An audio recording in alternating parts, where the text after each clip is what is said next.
TCN news मध्ये आपले स्वागत आहे। मित्रांनो, आज आपण परिवहन विभागाशी संबंधित अत्यंत गंभीर आणि चर्चेच्या विषयावर बोलणार आहोत। यवतमाळ जिल्ह्यातील पुसद येथे घडलेल्या एका धक्कादायक घटनेने पुन्हा एकदा आरटीओ व्यवस्थेतील कारभारावर प्रश्नचिन्ह निर्माण केले आहे। त्या 6 मोटार वाहन निरीक्षकांचे निलंबन नाहीच, मेहरबानी कुणाची? प्रस्तावाला 10 महिने लोटले।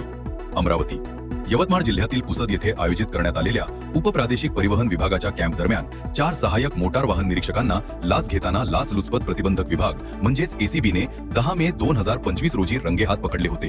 प्रशिक्षणार्थी चालकांना कायमस्वरूपी परवाना देणं, वाहन तपासणी प्रक्रिया आणि ड्रायव्हिंग टेस्ट संदर्भातील कामांमध्ये सवलत देण्यासाठी पैसे मागितले जात असल्याची तक्रार प्राप्त झाल्यानंतर ACBने सापळा रचून ही कारवाई केली होती। सूरज बाहिते, मयूर मेहकरे, विभीषण जाधव आणि बलदेव राठोड अशी या प्रकरणातील संबंधित अधिकाऱ्यांची नावे समोर आली। या घटनेमुळे यवतमाळ येथील उपप्रादेशिक परिवहन विभागाचा कारभार नेमका कसा चालतो याबाबतही गंभीर चर्चा सुरू झाली आहे। कारण वाहन परवाने, फिटनेस तपासणी, वाहन नोंदणी, ड्रायव्हिंग टेस्ट आणि विविध परवानग्यांशी संबंधित कामांसाठी नागरिकांना वारंवार कार्यालयात जावे लागते आणि अनेकदा दलालांच्या माध्यमातून व्यवहार होत असल्याच्या तक्रारी वेळोवेळी समोर येत असतात। त्यामुळे या प्रकरणामुळे केवळ पुसद येथील कारवाईच नव्हे तर संपूर्ण यवतमाळ उपप्रादेशिक परिवहन कार्यालयाच्या कार्यपद्धतीवर प्रश्नचिन्ह निर्माण झाले। ACBने रंगेहात कारवाई करून गुन्हा नोंदवला, पंचनामा केला आणि संबंधित अधिकाऱ्यांविरुद्ध भ्रष्टाचार प्रतिबंधक कायद्यानुसार पुढील कायदेशीर प्रक्रिया सुरू केली। येथे एक महत्त्वाची बाब समजून घेणे गरजेचे आहे की ACBचे काम म्हणजे सापळा रचून गुन्हा उघड करणे, पुरावे गोळा करणे, गुन्हा नोंदवणे आणि न्यायालयात आरोपपत्र सादर करणे हे असते।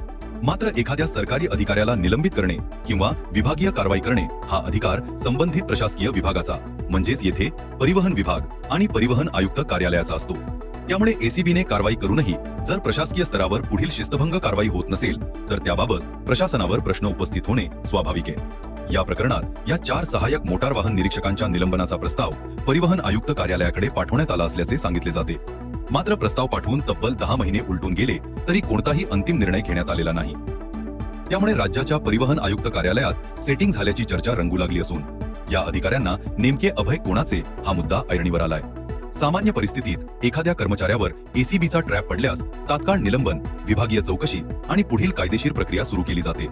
परंतु पुसद येथील या प्रकरणात मात्र वेगळीच परिस्थिती दिसून येत असल्याने नागरिकांमध्ये संभ्रम आणि नाराजी व्यक्त होत आहे।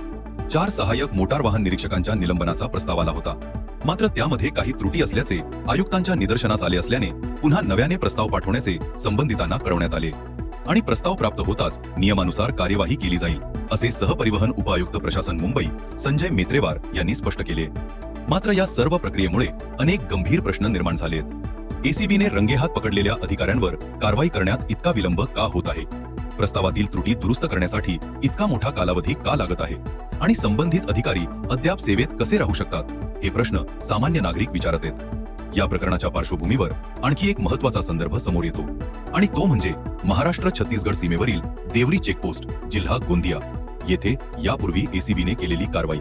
त्या प्रकरणात ACB गोंदिया यांनी सापळा रचून परिवहन विभागाशी संबंधित अधिकारी राहुल भगत आणि गोपाल वरोकर यांना लाच प्रकरणात अटक केली होती।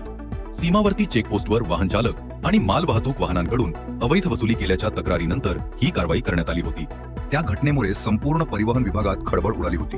मात्र त्या प्रकरणानंतरही अपेक्षित ती कठोर प्रशासकीय कारवाई झाल्याचे दिसून आले नाही अशी चर्चा त्या काळातही झाली होती। याच पार्श्वभूमीवर नागपूर येथील ट्रान्सपोर्ट संघटनांनी परिवहन विभागाच्या कारभाराविरुद्ध तीव्र नाराजी व्यक्त केली होती।